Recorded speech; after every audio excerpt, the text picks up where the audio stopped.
The following podcast contains mature language and spoilers. Listener's discretion is advised.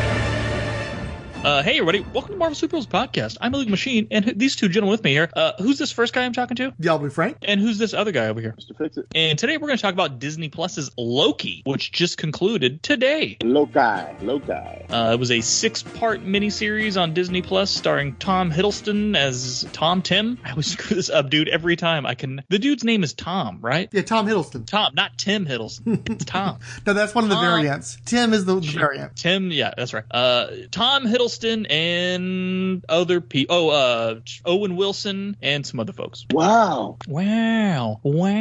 He didn't give us a wow in this movie. I'm very upset about that. I think he was playing against type to some degree in this one. He was playing much older and much stiffer. So. Oh, wow. Okay, so this 6 episodes. This is the 3rd Disney Plus show that we have covered so far. We covered Scarlet Vision. What was it called? WandaVision. Yeah. Scarlet and the WandaVision. And, I don't think you quite have your A game on this particular one, unfortunately. Look, man, I'm on my 3rd drink here. And what was the other one called? It wasn't Falcon. Falcon and Winter Soldier, yeah. Hey, look, I got that. And this one's just called Loki. Anybody want to recap this like super fast?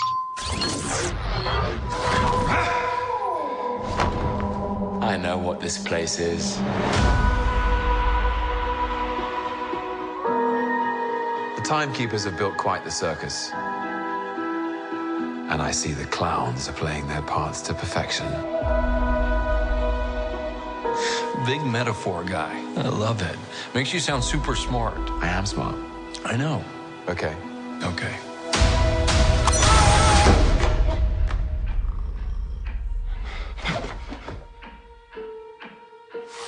Please sign to verify this is everything you've ever said. This is absurd. Sign this too.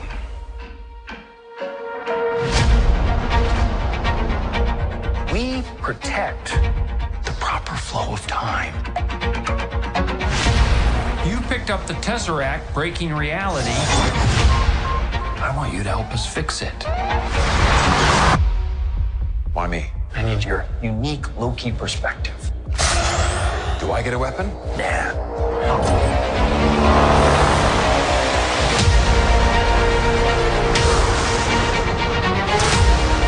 You really believe in this Loki variant? Luckily, he believes in himself enough for the both of us. Why?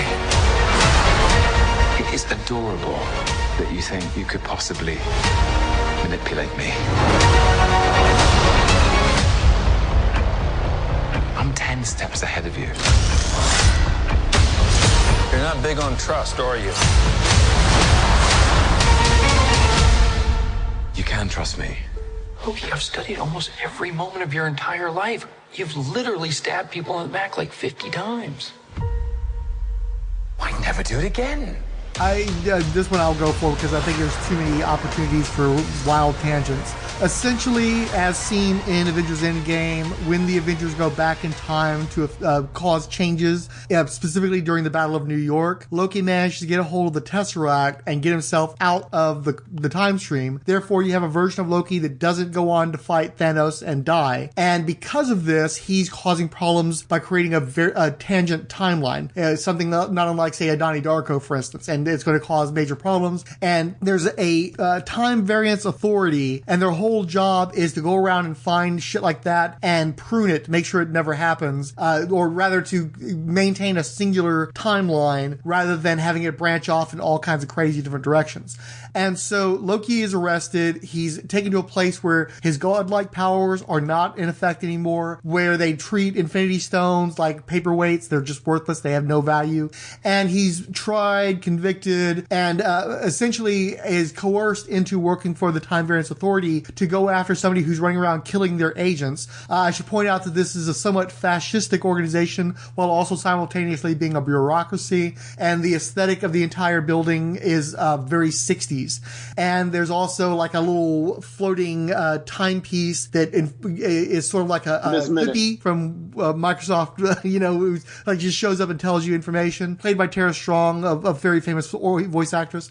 And so Loki is traveling with his new partner, Morpheus, who is played by Owen Wilson, of course, who's a very beloved Texas actor, and he immediately wins over a chunk of audience that might not otherwise have liked the show by his mere presence. And they jump around trying to find this killer who ends up being a variant version of Loki, specifically a female version. And over the course of the series, we actually find out there are many dozens, if not hundreds, if not thousands of different versions of Loki. Fat, skinny, hairy, bald, Asian, black, evil, goodish.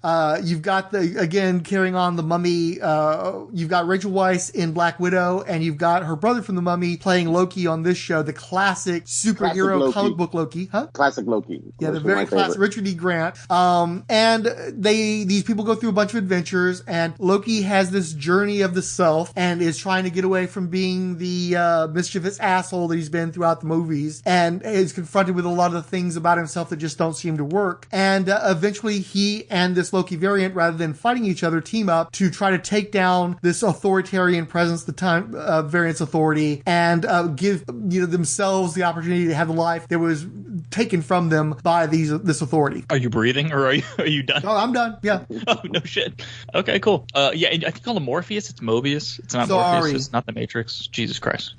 Yeah, that's about it. It's not a DC book. What I mean, but you didn't. Well, did you the watch funny last thing episode? is, You're not going to say what the payoff was. Well, I just want to say, weirdly, just a complete coincidence, I was working on another project, and so I was looking through the book Countdown, a much maligned weekly event series from over a decade ago, and it's basically the same fucking plot, down to there being multiple versions of one particular character, and a fight to prune all these different different versions of this character and shit.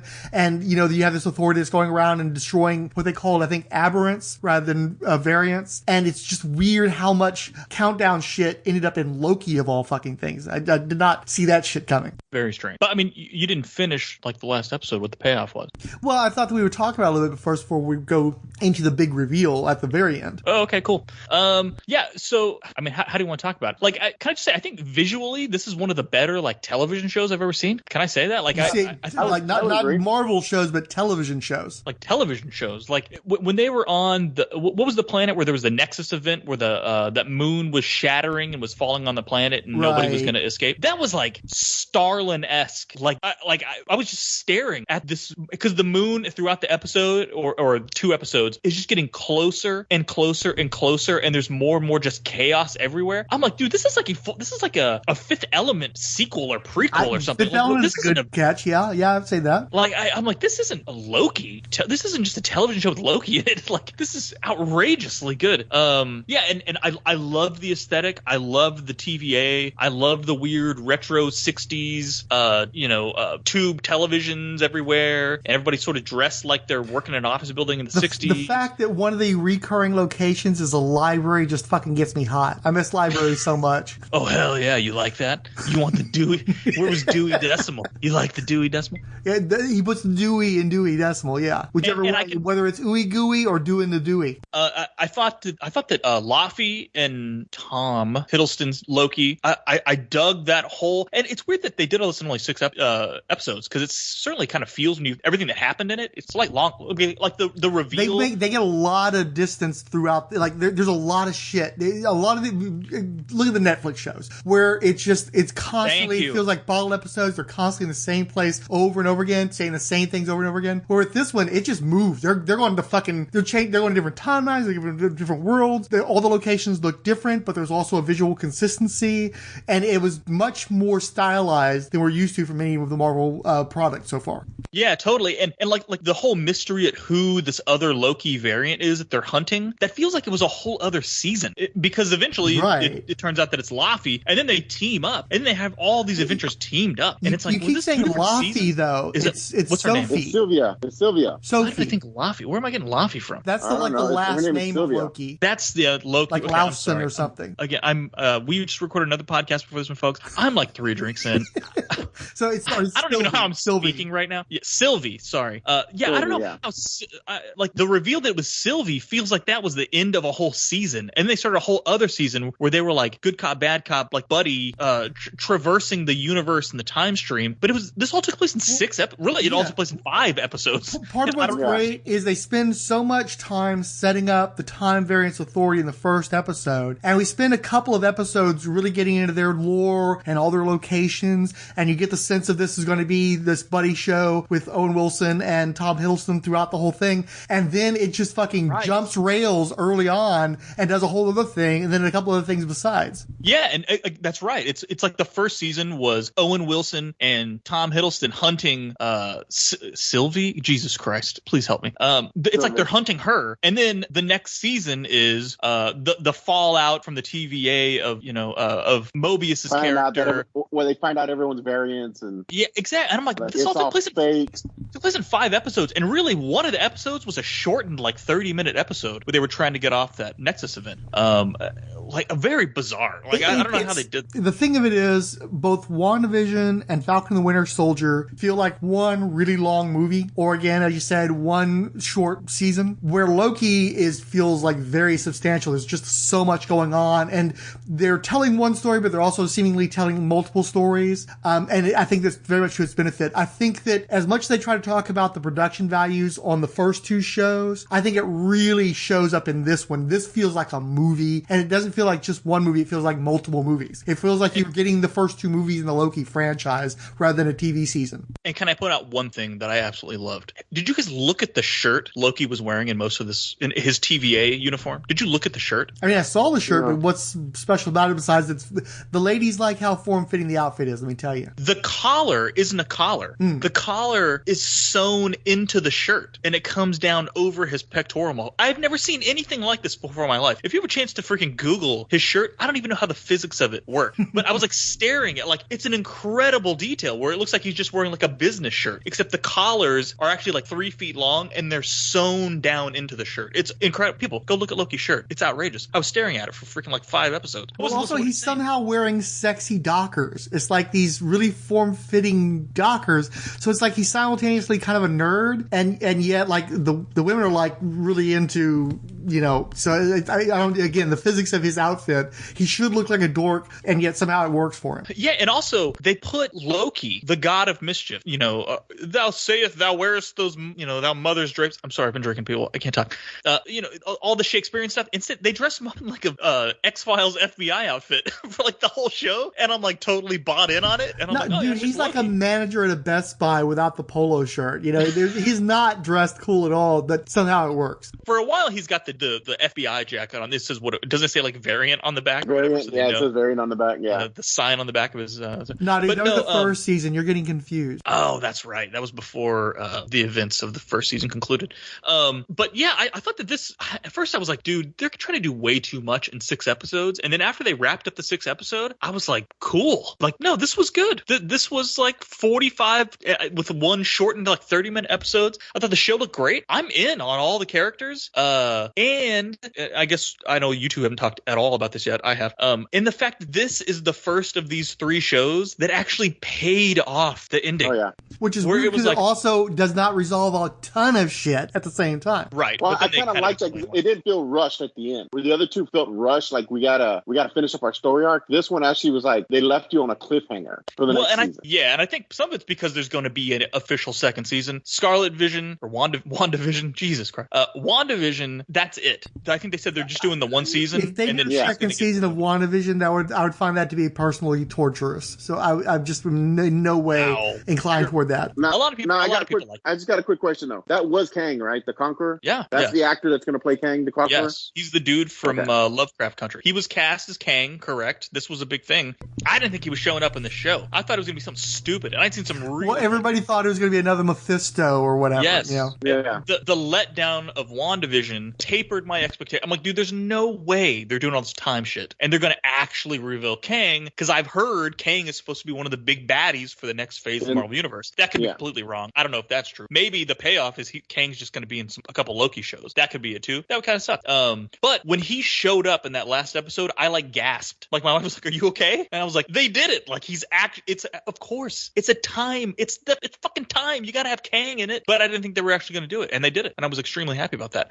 Now I also who remains last. Yeah, I didn't realize. Like, do we know who Renslayer is? The head of the TVA. We know her. We just have to point out the name Kang is never uttered, and I think that it's going to be very important going forward. Well, he refers to himself as the Conqueror. The asshole. He says he has many names, and it's because he is actually probably not really Kang. Kang is going to be a variant. One of his other, he tells them in the final episodes, like, don't kill, or the final episode, you can kill me, and you can kill Satan, but then you risk something worse. I think something worse is going to be Kang. If you hang Saddam Hussein, you don't know whether or not ISIS is going to come up in the rear. Right, exactly. And I think that's what he doesn't call himself Kang because we don't actually see Kang. Kang is the head of the new TVA. Well, and it was really important to me too because the character as presented on the show got on my fucking nerves almost immediately. I knew it. And I was just like, please God, don't let this be what Kang is going to be. But as we get him doing his ego, let me do the exposition. Marvel has its own style of exposition dump now, and always seems to involve these like liquid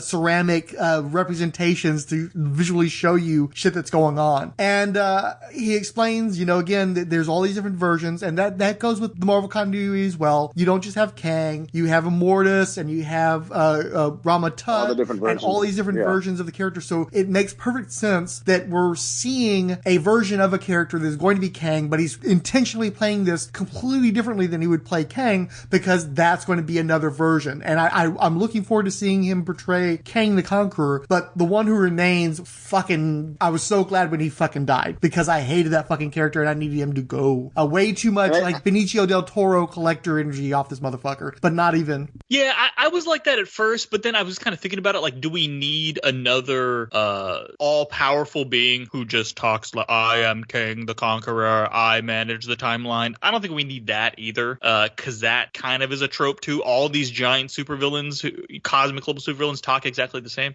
So if it turned out that because he manages the timeline and he's all by himself, he's actually fucking insane, I was like, okay, might be able to buy into this. And then they killed him. So I doubt the next version of him is exactly the same as this version. So you're probably going to be off the hook on that one. But at first it bothered me, and then I was like, you know what? All these dudes can't talk exactly the same. So if he's got to have a little screw loose, it could probably be, I don't know. Well, I think that was the whole point of showing all the different Loki. So you're going to get a different Kang. Exactly, right. All the Lokis were totally different too. So for all we know, Kang could be a woman, completely different. Who knows? That's the cool thing about it. No, he's Kang. No, he's Kang. No, he's Kang. I think contractually. I have to say, I was also very relieved that we're not going to be introduced to the concept of Kang in a fucking Ant-Man movie. Yeah, that's a good idea. Yeah, I'm down with that. More quantum bullshit. Yes, the word quantum was never mentioned in this entire show, which automatically makes it the best Disney Plus show to date so far. And you just jinxed it. Oh, damn. No, it's not. It's over. They didn't mention. Now, second season, maybe they'll mention some quantum bullshit. I don't know. Maybe Michelle Pfeiffer will pop up and just like stand around. Oh God, I hope not. No, but so I just want to say I really like this show, you guys, and I enjoyed it quite a bit. I just like visually, I was like, I liked it. I liked all the characters. I liked Sylvie, even though I forgot her name. The first few episodes, the Owen Wilson Loki dynamic, the Mobius Loki dynamic, was fantastic. I was genuinely not sure where the fuck this show was going. I had no clue. A lot of that maybe because of my ignorance of some of the characters that were in it. Like, if you really know who Renslayer is in the comic books, you're going to spoil a whole bunch of this shit for yourself. And if you don't know who Renslayer is, don't Google it, because you're going to spoil some shit. And I like that you mentioned this too. The fact that you didn't know where the fuck this thing was going, and I didn't either. And people kept talking about how, it was so wild and crazy. WandaVision, I didn't know what was happening. And the whole time I'm like, it's a fucking sitcom, you fucking morons. That's all they're doing is a sitcom pastiche. This show legitimately kept you on your heels the whole fucking time, Yeah, and it was like this is like legit. This is a legit sci-fi show. Well, like, and while I was watching it too, I wasn't sure how people were going to react amongst us. But I had a gut feeling that Fixit was going to dig it because there's a lot of Terry Gilliam in this shit. Oh yeah. Like this specifically, it's got a Time Bandits vibe to it. Yes, very much so. Yeah. Ah, yeah. You know what? I didn't think about that. Yeah. There was a moment where I was like, this show is running out of time to really start wrapping up some threads, but it did it. Or not wrapping up, but and the fact they teased season 2 helps too. But I was satisfied. A lot of exposition there in the last episode, but again, it paid off because I got Kang. Okay, so this is something that I know is going to be big across this MCU. This isn't, you know what I'm saying? If it would have turned, I heard one person's theory that when Sylvie and Loki were on the train headed, to what they call it, like the mothership or whatever, to get the hell out, the ship that was going to take everybody away before they died. They historically never took off anyway. So not only were going to have to reach the ship, they were having to figure out a way to make it go away without getting blown up. And they're talking about each other's families, and so Loki asks, Sylvie, like, what about your mom? And she gives something like, I don't want to talk about her, or she was like a horrible person. Somebody's theory was that it was her mom that was the timekeeper and had destroyed her own timeline, and she was basically getting revenge on her mom. And I'm like, wow, that would fucking suck. Bullet dodged. But would totally have been on brand for these Disney Plus shows where it's like, you think we're gonna get Kang the whole time, and instead it's fucking Sylvie's mom. And there has to be some moment where Loki has to kill his own mom again. You know what I'm saying? Like, that's totally what could have fucking happened in the show. And the fact that it didn't was even like, oh my god, not only did that not happen, but it was actually Kang. And I'm like, okay, good. Okay, this is how I've expected these shows to go. And this one actually paid something from the comic books off. Whether this was is the TVA in the comic books at all? Yeah. Is this a thing? Apparently the one who remains is from the comics, the TVA. Mobius is apparently a version of Mark Gruenwald inserted into the comic books from Quasar. The one who remains is from Thor, apparently. I don't know about the daughter character. I know that she exists in the comics, but I don't know anything about her because I didn't want to spoil anything from the TV show for me. Where the other ones were much more tangential or not tangential, but they weren't as hardwired into it, so I didn't feel like I was going to spoil myself on anything. I know the big cloud monster was in the comic. He exists.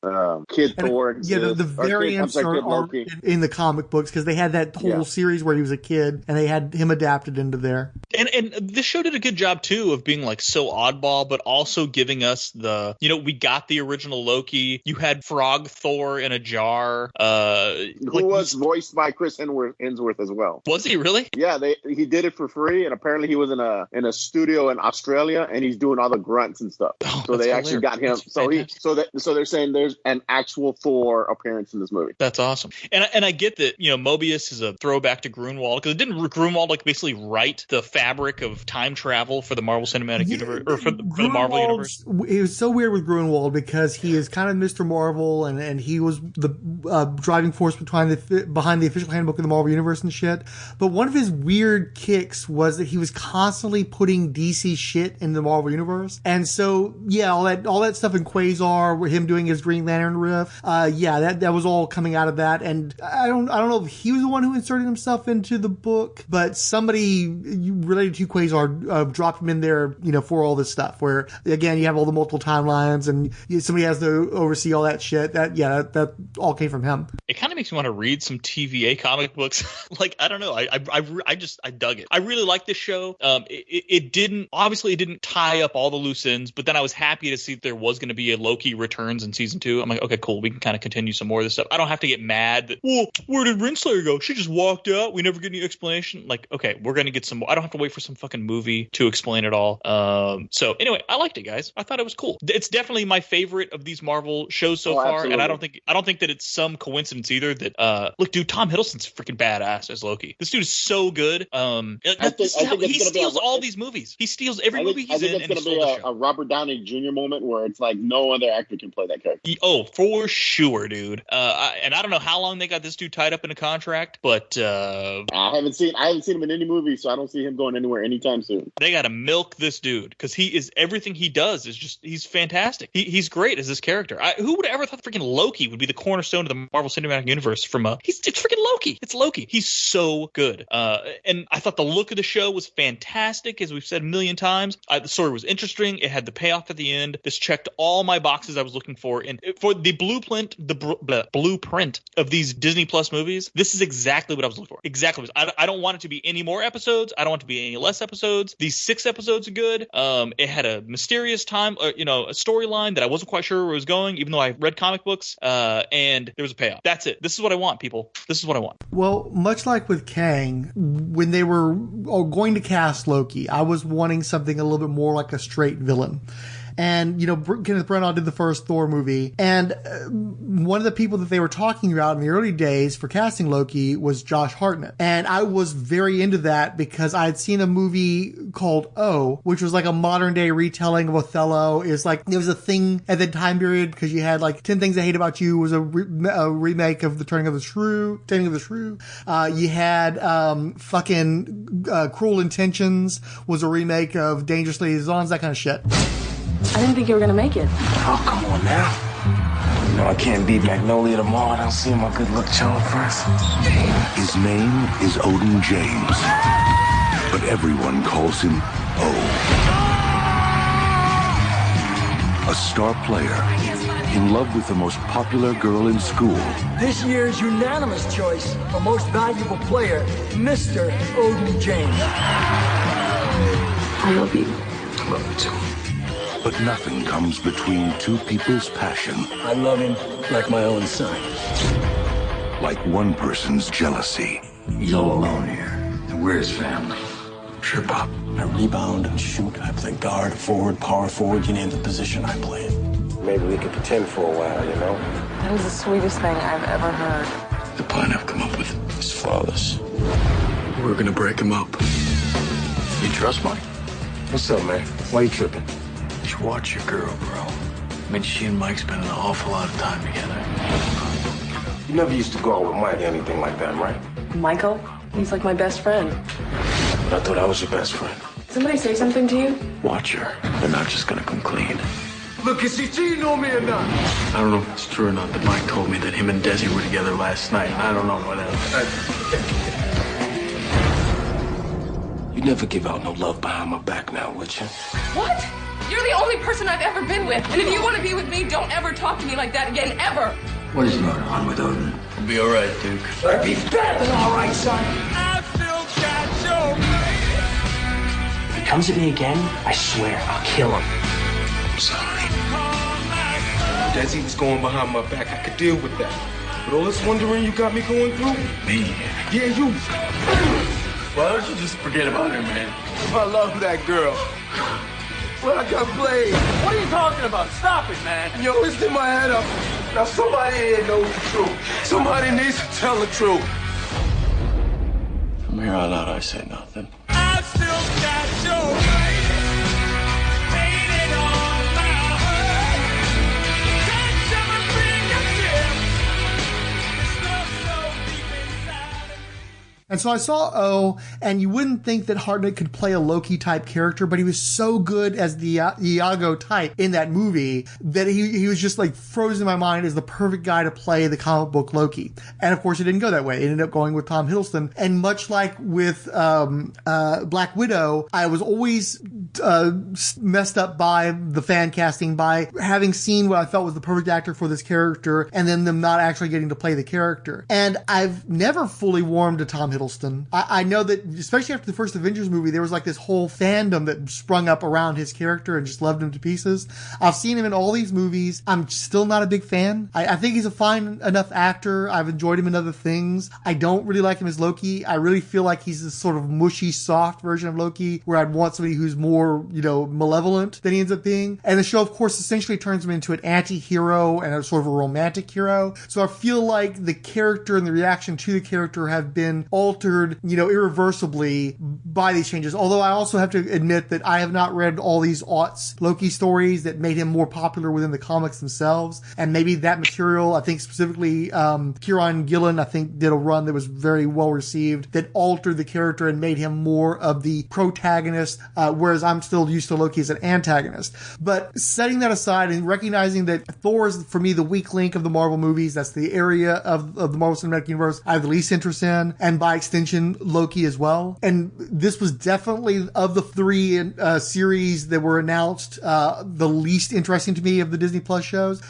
And really, honestly, I wasn't sure if I was going to watch it, but my girlfriend's a big fan of Tom Hiddleston, big fan of Loki. She was definitely going to watch it. And so I was basically like, well, if she's going to watch it, obviously I'm going to watch it. And given that I don't care about this character, I don't care about his lore, I was not enthused about going into this show. It was so well done that it's like the show carries me just because it's so much better than it needed to be. The Mobius character and Owen Wilson's great. My girlfriend is a big Wes Anderson fan, huge Owen Wilson fan, is one of her favorite actors. I like the guy too, so that helps get over. I love the aesthetic. I love the humor. I have to, specifically, I want to shout out the music. Natalie Holt. I want to say that maybe there was some influence of Mark Mothersbaugh and in Ragnarok, and I think Ragnarok in general had a strong influence on this show in some of the directions that it took. But I think that the people went beyond that. It was like, okay, we took that into account. We recognized that we're continuing to do stuff with the Asgardians and shit, and we should carry on some of that flavor from other movies.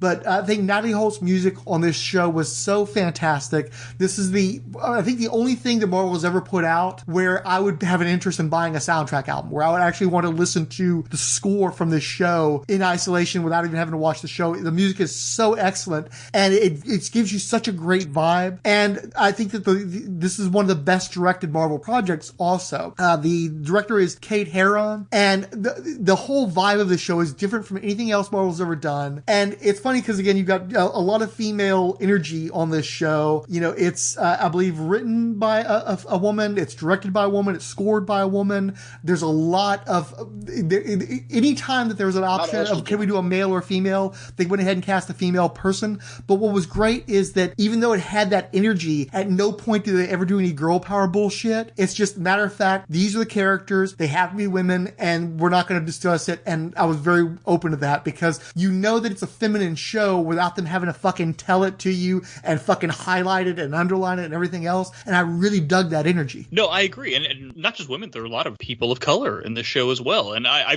thought, but like you said, they don't throw it in your face. It's just like a really good show. Yeah. Like, they just got a lot of they have a nice collection of characters, and I'm not ever like, wow, that one really annoys me. That's terrible. Yeah. Like, I just kind of liked everybody. And I don't know how they keep doing this. They keep getting these casts right. And I think that's such an important part of these shows. If you put one person on the screen that I just cannot stand, it's going to ruin the whole show anytime that person appears. And they just kind of they seem to have some sort of formula down where they're able to cast these movies and these TV shows correctly, and maybe not cast them that makes them like the greatest show of all time, but at least the casting doesn't kill the show, which can kill a show. If you just cast like Preacher, for example, the stories were fine. I know in your case, they just cast the wrong dude. Yeah, and absolutely. And the casting killed, right? And what's so sad is the other actors were fine. It's just the lead guy ruined the whole fucking show, like you said. And thank God that didn't happen in the show. Yeah. So I'm glad to hear that you liked it. Yeah, I'm glad you pointed out the inclusion of people of color too, because you're right.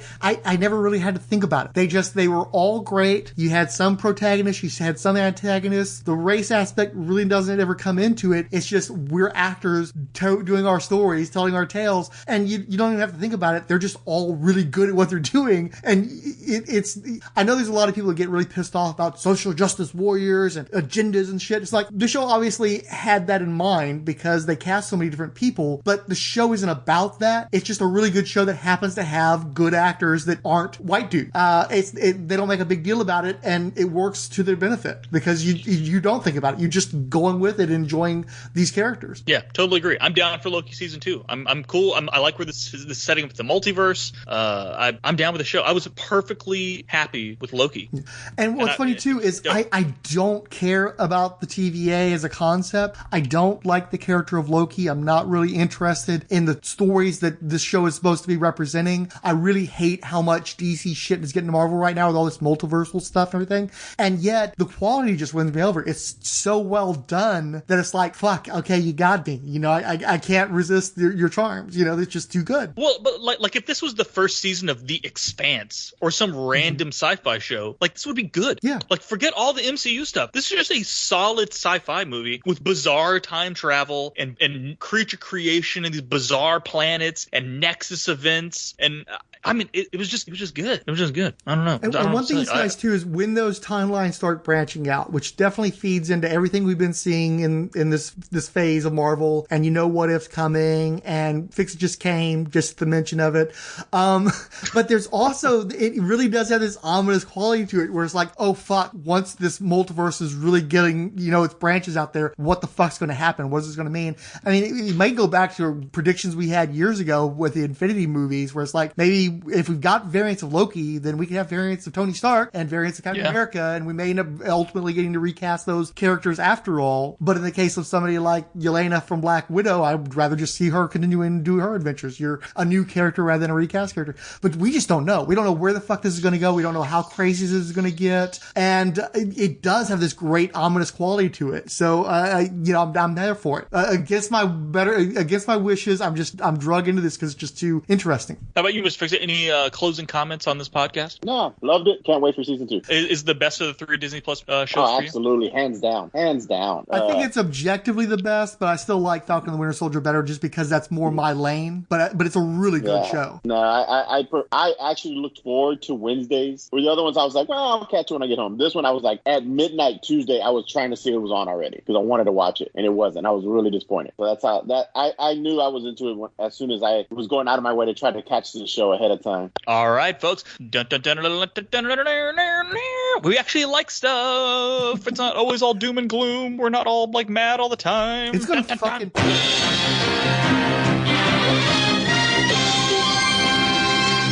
Permanent Marvelite Maximus followers include Asylum Press and David Leanhart. Shoutouts came from Dirk Ashton and Salacious Rum. Retweet frantic ones include CH, Siskoid, and Talk Nerdy to Me. Keepers of the Favorites Flame include AJ Shadow, Baby Skeletor, Comic Deals, Daily Doom Patrol Haiku, Dave's Comic Heroes Blog, Doc Strange, Jeffrey Brown They Them, John is Watching Cartoons, Marvel Universe Online, MB, Mike It Send Aliens to Me, Nick Spence, The Red Ram, Relatively Geeky, Richard Field, Ryan Daly, Salacious Rum, Scott X, Shanna Banana, Stony Tark, Super Serious 616, Trekker Talk, Wacky Bronze Silver Comic Book Villains, and Wolver Steve. Among the Nuff Sayers, Baby Skeletor wrote, "Those Rolled Spine guys are real taskmasters, eh? I'm here all night and do birthday parties." Kyle Benning wrote, "Great recap. It makes my heart happy to hear Frank enjoying the recent Marvel installations when he had declared himself done with the MCU after Endgame. Wonder how much of it is the movies, shows themselves, and how much of that is a reevaluation of role of entertainment post-2020. I'll be honest, I don't think I've done a reevaluation post-2020. We've had so many projects, movies to watch for the podcast and the like that I never really felt like there was a dearth. I thought I was going to be raring to go back to the movies, but most things I wanted to see have been available for streaming, so I just haven't worried that much about it. I think a lot of it just has to do with these individual Marvel products kind of doing their own thing, and with the exception of WandaVision doing it well. Derek William Crabb wrote, Ben Kingsley is the sexy beast, and I'm sorry, that's the Mandarin actually, at least until Shang-Chi, right? Shinji70 included a comic book image of the Taskmaster and wrote, great podcast as usual, guys. As for Taskmaster's look, I thought they looked cool. The suit reminded me of the more anime looking Taskmaster from the Udon stuff, which I've always preferred, which I believe was like the Agent X period, early 2000s. Chris Dunford wrote of Black Widow. I haven't seen it yet. Illegal Machine offered a I Know What You Did Last Summer gift. What are you waiting for, huh? And then Dr. Ange added a Predator gift. Do it. Do it! Chris concluded, and now the debut of my $30 GoFundMe. The Merry Marching Society of the Marvel Superhero Podcast. Dr. Ange, Anthony S., Canoes, Chris Dunford, Chris Lydon, Dirk Ashton, Ed Moore, Eugene R. Hendricks, Fanholes Podcast, Guerrilla Film History Now, The Hammer Strikes, Geeky Stuff and Voiceover, History of Comics on Film, Omar de Oliveira, Hulkling, #BLM, #Mask, #GetVax, Iowa's Joe Crawford, Jason Snick Venable, Jenna Reagan, Keith G. Baker, King Size Comics, Giant Size Fun Podcast, Randy Caldwell, Resurrections, and Adam on Warlock and Thanos podcast, Ronnie Casol, Tim Price the Podcrasher, and Zwit Jameson. This has been a non-for-profit fan production from Rolled Spine Podcast. Any copyrighted material presented herein are presumed covered under fair use, with no infringement intended. Till next time, Excelsior!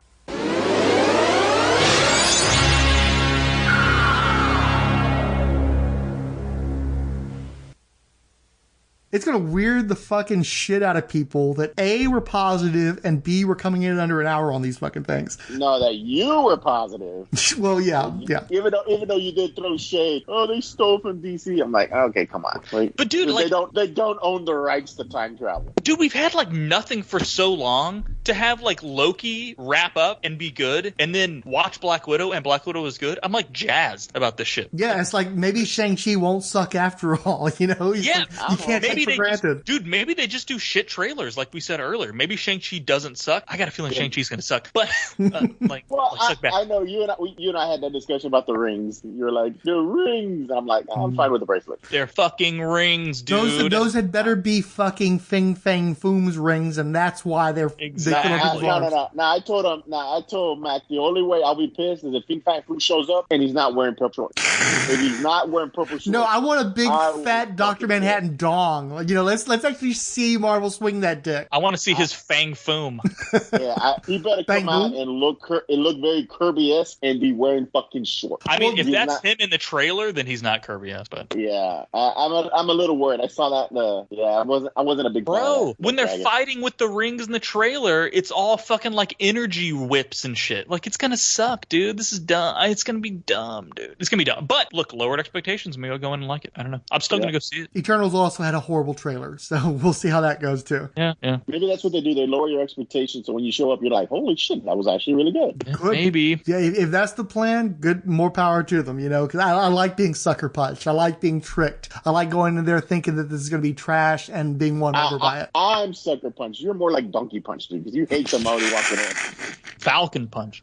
Yeah. Yeah, apparently I'm going to go see Black Widow again tomorrow. She's like, we're going. I'm sure there'll be nobody there. You'll have to let me know how you feel about it a third time. Yeah, we can record another I really feel like this is going to have good replay value, especially the first two acts. The repartee is so good, and Mac likes comedy anyway, so I think it'll work out fine. Yeah, I think so. No, I'm not like mad at all. I'm going to grab a giant popcorn and laugh at Red Guardian and fallopian tubes. It's going to be funny. Dude, I still, can you believe that that's Mila Jovovich's daughter? No, that blows my fucking mind, dude. As soon as I left the theater, I'm like, I got to look this little girl up because she looks so much like Mila Jovovich. And then I saw that it was her fucking daughter. And I'm like, you're going to blow your skull off. But I was like, I'm not going to text him because he probably already knows. And he'd be like, yeah, I know. She was born in like 1997 or whatever, fucking 2006 on April 3rd. Like, you already know because you're a fucking asshole. And so I'm glad that you didn't know. But totally caught me by surprise. And I want to say Lynn Wiseman has actually done, I think he was an executive producer on like The Gifted or something. So I guess you have a Marvel connection because I assume that would be his kid at her age because I think they've been together that long. No, wait, never mind. I'm thinking of the wrong person. It's Paul W.S. Anderson, not Lynn Wiseman. Ignore me. I don't know what the fuck I'm talking about. Easy mistake to make, but wrong. That was Underworld, not Resident Evil. Never mind. Her name is Ever Anderson. That's her name. And I don't think I ever mentioned the director's name, Kate Shortland. I was very happy with her work. I think when she got to do her movie, I thought that she had a nice visual style, and I'm looking forward to seeing her do other Marvel projects. Agreed. So she was in Resident Evil: The Final Chapter. Did she like? Oh, she one of the clones or something? She was young Alicia Marcus / the Red Queen. That's another thing I need to work on too. Is we recorded those 2 parts of the Resident Evil series of podcasts and haven't gotten back to it. So that's something that needs to be re-explored at some point. But yeah, I have not seen the movie since theatrical because it was such a drag. Are you recording it? Yeah, I've got to hit the button. But where's Fixit though? I haven't heard from him. You still here? I'm here. Yeah. What are we recording? Oh, Loki. Oh, okay. Loki Bugatti.